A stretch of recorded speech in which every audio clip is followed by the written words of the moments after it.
Hello, I'm Sophia Hangyu, Product Specialist at Mirai Asset, and joining me today is Edward Chan, Investment Analyst, to give us his review of the Asian semiconductor industry this year. Welcome, Edward. It's great to chat with you today. Thank you, Sophia. So, Edward, let's talk about the topic which has plagued the industry for the year, the global chip shortage. Just how did this shortage come about and why has it persisted for so long? So on the demand side, we see some unexpected demand coming from the COVID and work from home trend. So the demand for PC and your notebook and some of this display is unexpectedly high.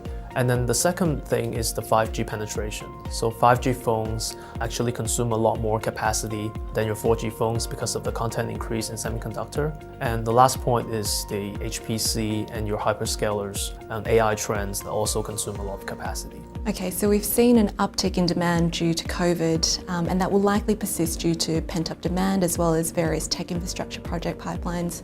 What about on the supply side? So on the supply side, I think overall the industry haven't really quite prepared for the demand increase on the supply side. And then we'll also see some supply chain disruption over the past 2 years due to COVID and also due to some of the natural disasters such as the snowstorm in Texas that have impacted the semiconductor production. Right, so there's been multiple events that have impacted the global supply chain, and that's what's caused that prolonged shortage until now. How are we seeing this affect Asian companies in particular? This was one of the strongest upcycle that we've seen in the past 2 decades.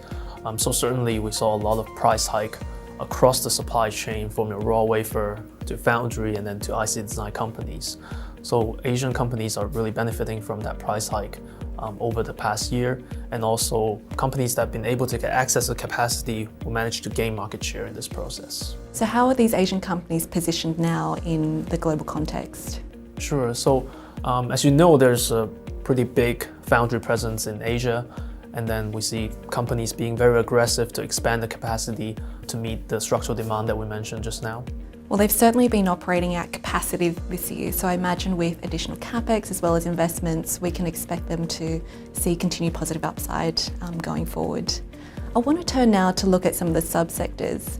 Memory in particular has been one of the first that we've seen enter the down cycle. What are your views on how that cycle played out so far? For memory, we're not too worried about the down cycle at the moment because I think over the years, first there's a consolidation in the industry where we now see less players compared to 10 years ago. And second thing is I think the buyers and the sellers in the market are getting smarter now at controlling the inventory and for the producers at the capacity. So I think overall the cycle will get shorter and be less volatile going forward. And are there structural changes we're seeing as well that are supporting the industry? So underlying, we definitely see a structural demand. For memory, we see bit growth growing every year. So that's driven by the increasing data that we have and that we need to consume and store. Trends like your metaverse, autonomous vehicle, and also just increasing resolution across the different entertainment games and videos that we watch. They're all contributing to that trend. Okay, so what's your overall view on the semi-cycle? So I think overall the semi-cycle will remain quite tight going into next year, and especially for mature node because it's a lot harder to increase capacity in those areas. But the swing factor will still be end demand. And lastly, just to touch on some of the policy shifts that we've seen this year, many governments have indicated that semiconductors are foundational to their technological developments. What have we seen governments do to try and shore up capacity this year? So I think throughout the COVID and this shortage, government and company have realized that the supply chain security is actually very important. And so governments around the world have started incentive schemes such as tax break and subsidies to attract semiconductor companies to come over and set up domestic capacity. So I think overall that's very positive for the sector as the company needs to build up capacity, and with the additional policy benefit, that's great for all the companies in the sector.